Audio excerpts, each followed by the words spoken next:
Je suis partenaire, témoin en fait, grand témoin de ces assises. Ce sont les troisièmes et c'est à chaque fois l'occasion d'aller plus loin dans l'exploration de l'alimentation. C'est-à-dire pas seulement se nourrir, mais tout ce qu'il y a derrière. Tout ce qu'il y a derrière comme production d'aliments, mais aussi comme lien social créé à l'occasion d'un repas par exemple. Et tout ça dans un objectif, c'est y trouver du plaisir, encore et toujours du plaisir, mais aussi mieux se nourrir pour une meilleure santé, parce que évidemment on dit avec vérité que la phrase suivante, dis-moi ce que tu manges, je te dirai ce que tu es et surtout ce que tu vas devenir. Alors ce qui est intéressant dans la démarche de Nestlé, c'est que ça dure depuis un bout de temps, que ce n'est pas juste une opération d'une seule année.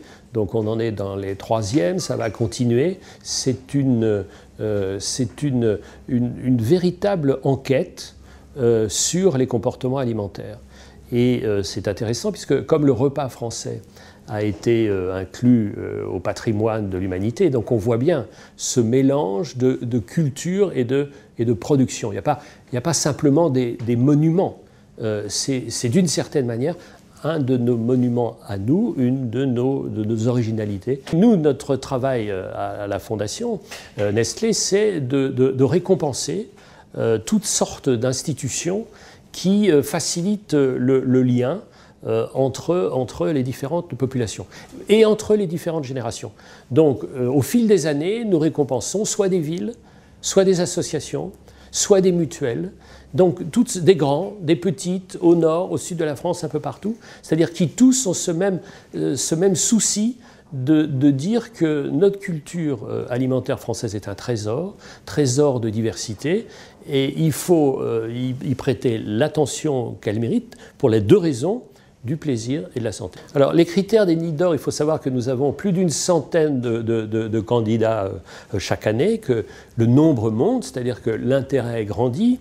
C'est un salut pour des actions souvent mises un peu de côté, enfin qui ne sont pas en pleine lumière. Alors ça peut être des actions au niveau du primaire, c'est-à-dire faire des ateliers de cuisine en CP, en CE1, CE2. Ça peut être des liens avec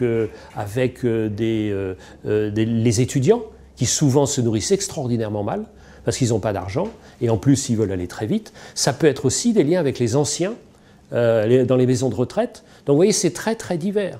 Et ça peut donc le critère, c'est deux choses. D'abord, d'avoir montré que ça marche, et aussi que ça puisse être imité, c'est-à-dire que ça puisse être reproduit. Parce que notre idée, c'est de saluer une action, et l'idée, c'est que derrière ce salut, il y ait plein d'autres actions du même genre qui puissent se développer.